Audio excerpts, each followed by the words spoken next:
Allahu akbar, sami Allah, Allahu akbar. Bismillahirrahmanirrahim. Bismillahirrahmanirrahim. Allah subhanahu Allahu akbar, sami Allah. Iya. Assalamualaikum. Allahu akbar. Kebodohan atau kurangnya ilmu itu disebabkan terjadi munculnya aliran-aliran yang sesat, yang nelpon Tuhan lah, yang WA lah. Bayangkan yang begitu saja punya banyak pengikutnya. 23 rakaat jadi 10 menit. Zamannya Umar bin Khattab 23 rakaat itu hampir sampai 3 jam. Lu sekarang kok jadi 10 menit? Yang dibaca apa?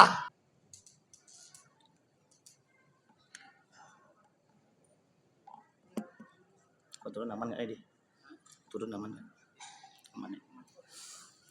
A'udzu billahi minasyaitonir rajim. Bismillahirrahmanirrahim. Assalamualaikum warahmatullahi wabarakatuh.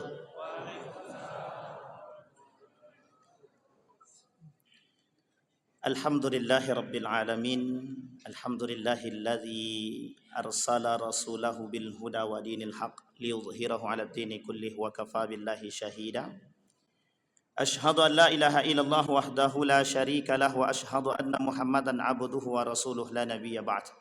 Allahumma salli wa sallim wa barik ala hadzal nabiyil karim. Allahumma salli ala Muhammad wa ala ali Muhammad fil alamin innaka Hamidum Majid.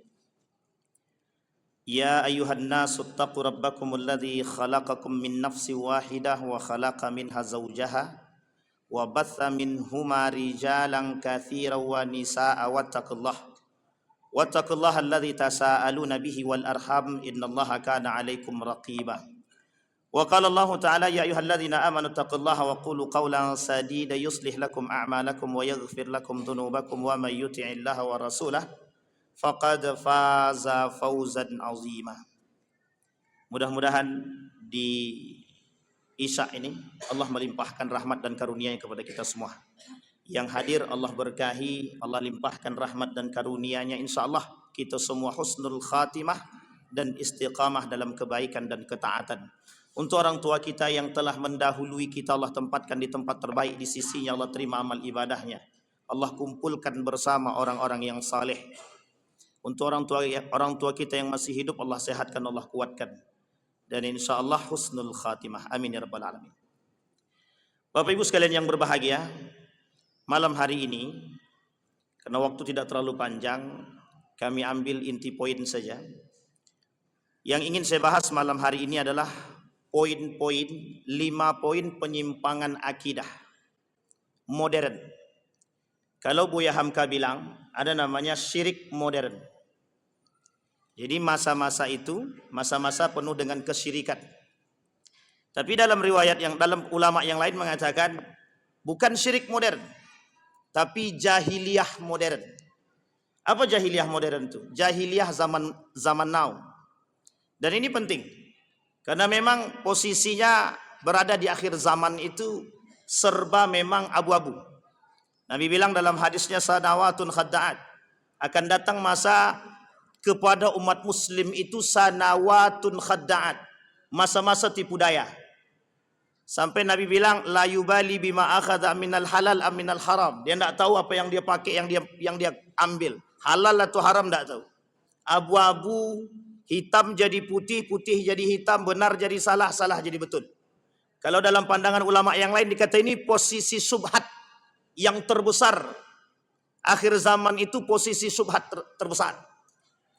Yang selamat kata Nabi, tuba lil ghuraba. Lil ghuraba. Tuba, beruntunglah. Lil ghuraba, orang-orang yang aneh. Siapa yang aneh? Mereka yang berpegang teguh dengan nilai-nilai agama dan akidah. Itu yang selamat. Nah, sementara poin itu, ini yang kita bahas. Kata para ulama, setidaknya sekarang itu ada 5 poin terjadinya atau sebab terjadinya penyimpangan akidah. Yang pertama, al-jahlu an aqidatis sahih. Anil aqidah atau anil aqidah as-sahihah. Penyimpangan atau kebodohan terhadap akidah yang benar. Poin ini luas, sangat luas sekali. Persoalan akidah semenjak runtuhnya Turki Utsmani sampai hari ini itu persoalan utama. Jadi persoalan agama ini tidak bisa dihindari dari persoalan kehidupan, tidak bisa. Kata guru kami Said Naqib Alatas, perlu adanya Islamic worldview, cara pandang hidup yang Islami, yang kembali kepada posisi dari awal, kembali kepada Al-Quran dan Sunnah dalam pandangan para ulama salafus saleh, para ulama-ulama terdahulu dalam memandang. Penting akidah yang benar, bukan akidah yang rusak. Karena syubhat itu kelak di akhir zaman, kata Nabi, terbanyak.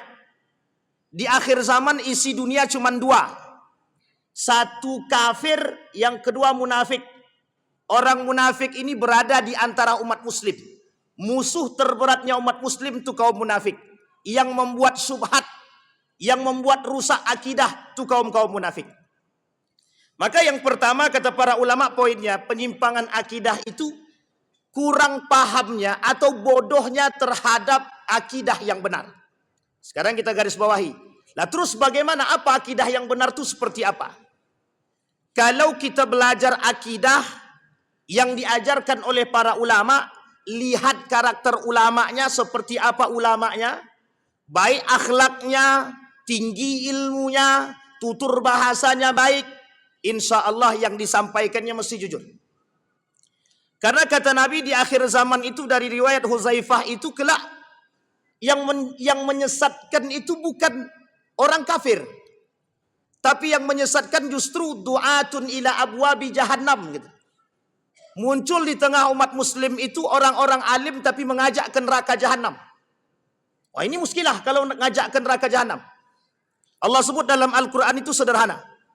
Kata Allah, wa minan nasi may yu'jibuka qawluhu fil hayatid dunya.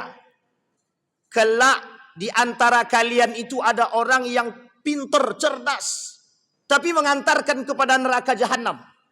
Kita takjub dengan perkataan dia, tapi lisan dia mampu membuat orang terseleweng dari akidah yang benar. Kita ambil contoh. Ini contoh paling sederhana. Kaum liberal merusak kita dari dua hal. Bahasa, budaya. Bahasa ini kata para ulama masuk dalam kategori budaya. Lihat bahasa yang paling sederhana yang merusak akidah. Kalau sakit kita, wajib atau tak wajib minum obat? Bapak Ibu, wajib apa tidak minum obat? Oh, ragu-ragu. Ini yakin apa tak yakin dengan obat nih? Ibu-ibu atau bapak ibu sekalian, kalau kita mau sembuh harus minum obat atau tidak? Yang menyembuhkan itu obat atau yang lain? Yang lain. Yang lain itu siapa, Pak?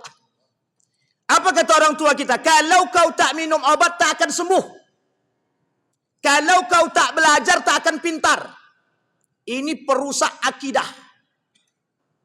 Sangat merusak bahasa yang sederhana.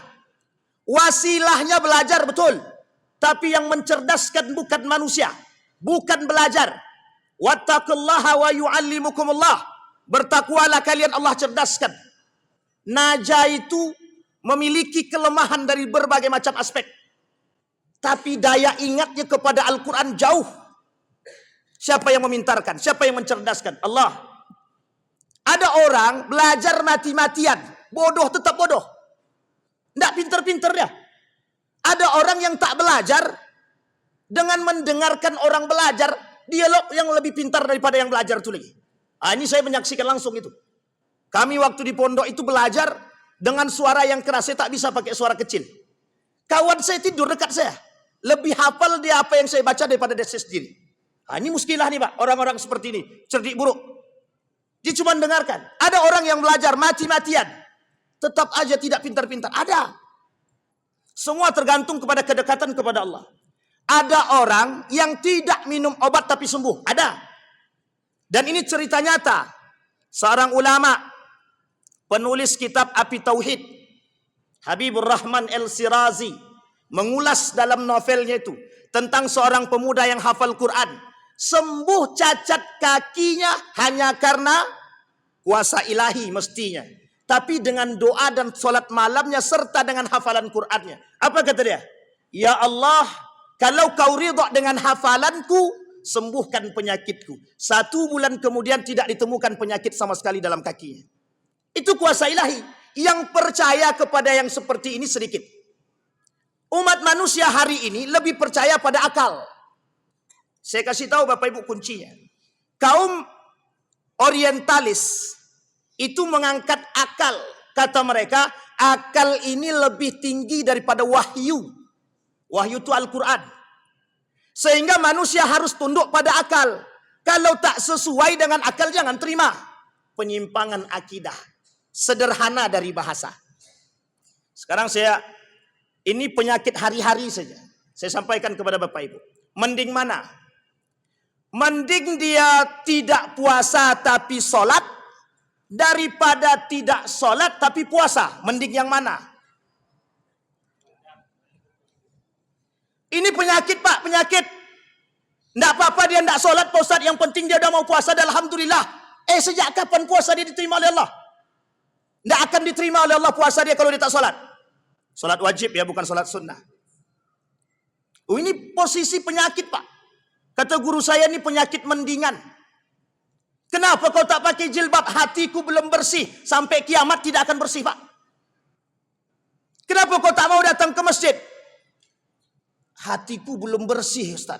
Untuk masuk ke dalam masjid itu. Ini posisi yang rusak itu begini Pak. Yang merusak. Dan diikuti oleh akal manusia. Oh iya ya. Ini yang paling sederhana Pak. Yang ada di hari-hari kita. Sehingga manusia mati-matian belajar. Dari pagi sampai malam belajar untuk mencerdaskan. Lupa sholat. Dia harap dengan kecerdasan yang dia ampuh. Dia mampu mendapatkan kebahagiaan. Berapa banyak manusia yang punya kecerdasan. Albert Einstein. Di akhir hayatnya mencari Tuhan. Kemudian penulis buku Compassion.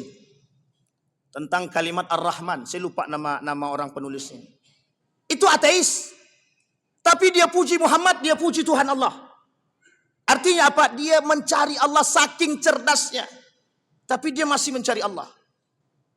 Imam Al-Ghazali sebelum pindah menjadi ahlu tasawuf itu, dia manusia yang paling cerdas. Mudah bagi dia menghafal itu. Hafal semua Pak, mudah. Sayyid Nursi dalam kitabnya Rasail atau Rasail Nur itu cerdas. Tapi di akhir masa hidupnya dia merasa terganggu, ada yang hilang. Kecerdasan tak mampu memberikan kebahagiaan dalam diri dia. Ini persoalan. Yang kedua, penyimpangan akidah yang kedua, sebab penyimpangan akidah yang kedua, ta'assub fanatik. Fanatik di sini bukan fanatik golongan, bukan fanatik agama, tapi fanatik golongan. Rela berkelahi antara satu dengan yang lain karena fanatisme golongan. Itu fanatisme golongan. Allah sebut la taghlu fi dinikum. Jangan berlebihan dalam urusan agama kalian. Meskipun ini ada kaitannya dengan Bani Israel. Tapi oleh para ulama dijelaskan Wahbah Zuhaili dalam tafsirnya Al-Munir. Kata Wahbah Zuhaili bukan hanya sekedar Bani Israel. Penyebabnya adalah juga itu. Banyak orang yang ta'asub terhadap agama yang berlebihan, ta'asubiyah tanpa ilmu. Ini saya kasih tahu Bapak Ibu. Dulu ada label yang dilengketkan kepada orang seperti ini. Namanya radikal. Dulu Bapak Ibu saya termasuk asisten peneliti dalam kasus radikalisme. Dalam kasus radikalisme. Biaya yang dikeluarkan itu 8 miliar seluruh Indonesia dalam program radikalisme. Kalau Bapak Ibu rajin tahajud, rajin duha, rajin ke masjid, itu namanya radikal. Dan itu tidak salah, boleh, harus sebagai seorang muslim begitu. Yang dilarang adalah radikalisme, ekstremisme, itu yang dilarang dalam agama. Yang ada di belakangnya isme. Karena ada kaitannya dengan asabiyah yang berlebihan. Kalau tidak sejalan dengan kami, sesat masuk neraka. Atau kafir dia. Yang seperti ini, itu karakter manusia Khawarij. Pada masa Ali bin Abi Thalib. Baca sejarahnya itu. Dalam sejarahnya itu pada masa Ali bin Abi Thalib keluar 3 golongan sekaligus dan ketiga-tiga ini sesat. Satu, yang pertama Khawarij, yang kedua Syiah, yang ketiga Murji'ah. Nah, sekarang yang paling banyak di negara kita ini Murji'ah, memudah-mudahkan dosa besar. Itu kelompok Murji'ah namanya. Maka oleh para ulama kita sekarang disebut dengan Murji'ah permisif. Kelompok Murji'ah yang memudah-mudahkan dosa besar.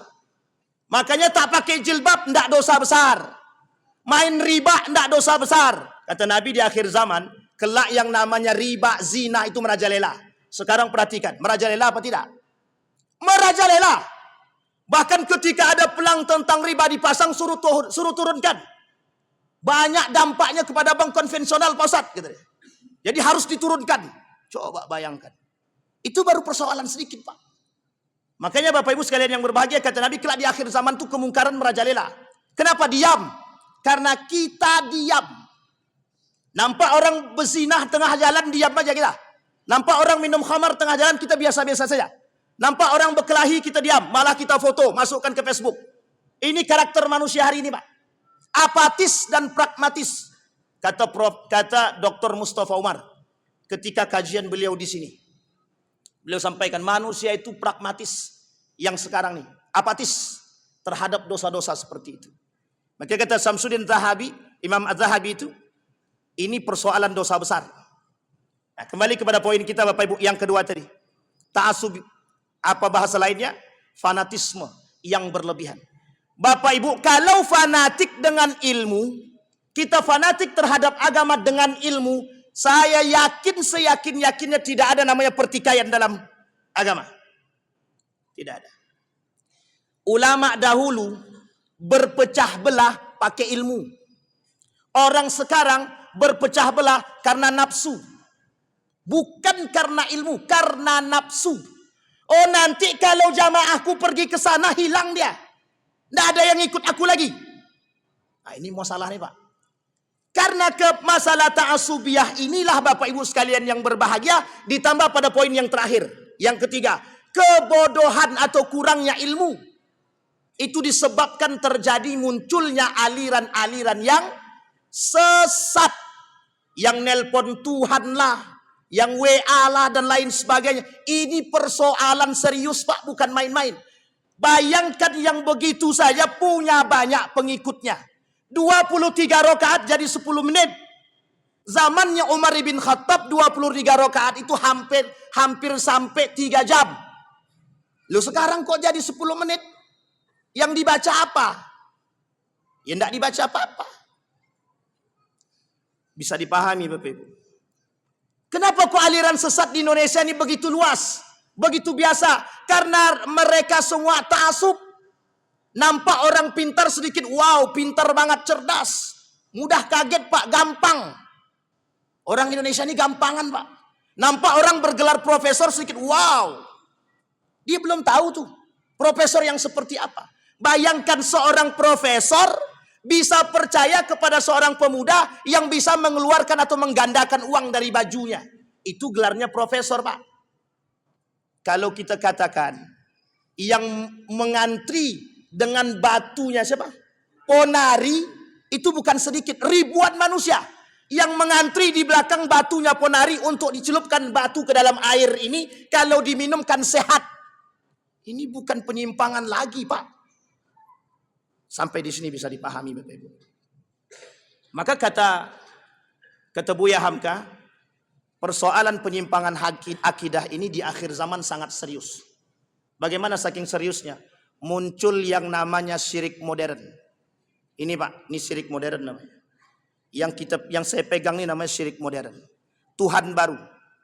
Tuhan baru manusia hari ini bukan patung, bukan matahari, bukan pohon, bukan laut, bukan binatang.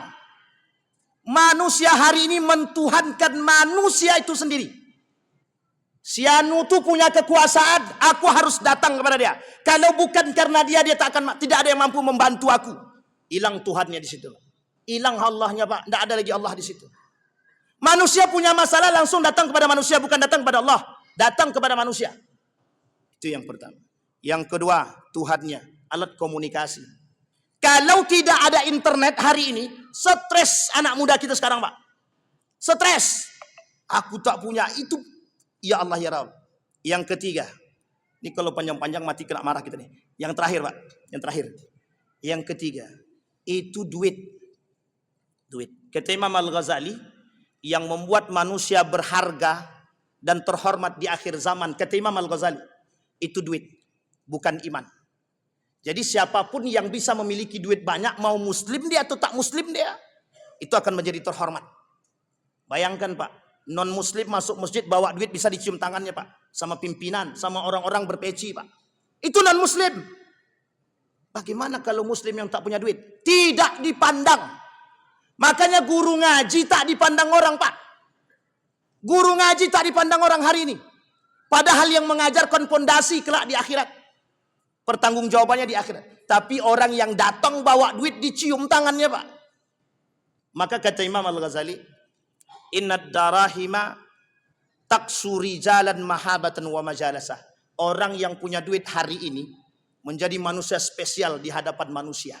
Kecuali illa man rahima rabbi, kata Allah. Kecuali orang yang memang oleh Allah dijaga iman dan hatinya. Kesimpulan dari apa yang saya sampaikan, pertahankan akidah, jadilah manusia yang aneh di akhir zaman, yang tetap berpegang teguh dengan itu. Meskipun di tengah kita manusia tidak berpegang teguh dengan hal demikian. Karena kata Dr. Mustafa Umar, kelak semua itu tinggal pilih. Mau pilih golongan yang sedikit atau yang besar. Yang besar ini munafik dan kafir, yang kecil ini kelompok yang beriman. Tinggal kita sendiri yang memilih. Perkuat iman, teguhkan akidah, insya Allah kita semua termasuk dalam golongan orang-orang yang selamat. Fa'tabiru ya ulil absar la'allakum tuflihun. Assalamualaikum warahmatullahi wabarakatuh.